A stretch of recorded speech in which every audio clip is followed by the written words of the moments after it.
Following Azimio La Umoja loss at the just concluded August 9th elections, accusations and counter-accusations have become the order of the day as the team, alongside its supporters, come to terms with a loss that was cemented in a Supreme Court verdict.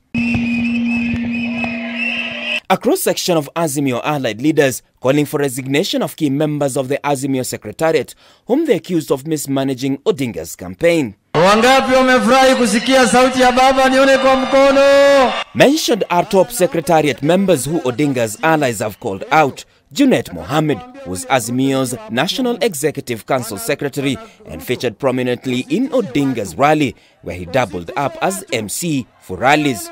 Also facing the heat is former Mombasa Governor Ali Hassan Joho and Azimio Chief Executive Elizabeth Mayo, all of whom are facing accusations of proliferation of campaign finances, including those meant to pay agents at polling stations. Conspicuously missing in the public eye has been Suna East Member of Parliament, his last Azimio-related appearance being during a meeting at KICC with elected leaders drawn from the Azimio Coalition on the 12th of August, days after the 9th August election and before election results declaration.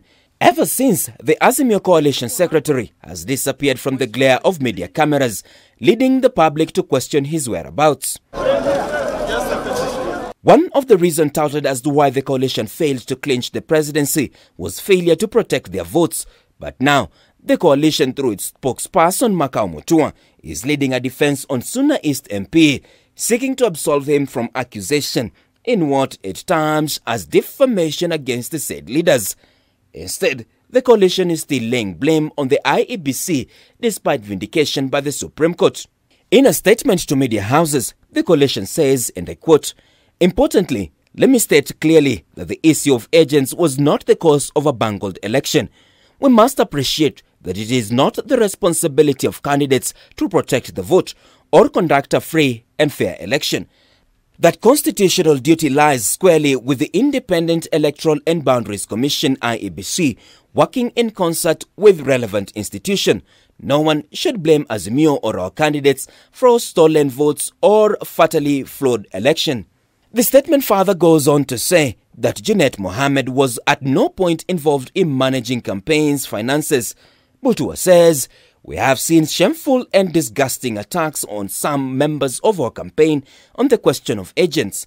Defamatory and obviously false allegations of the misappropriation of funds are flying on social media. Specifically, I have seen scurrilous attacks on Junet Mohammed, accusing him of misappropriation of funds meant for agents.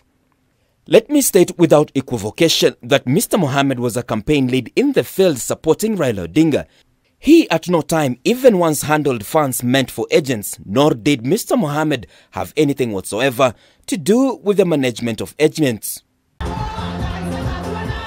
Blame game has been on in the Azimio camp as it emerged Mount Kenya and Rift Valley had fewer or no agents, and for those deployed were never paid, leaving a loophole for potential rigging.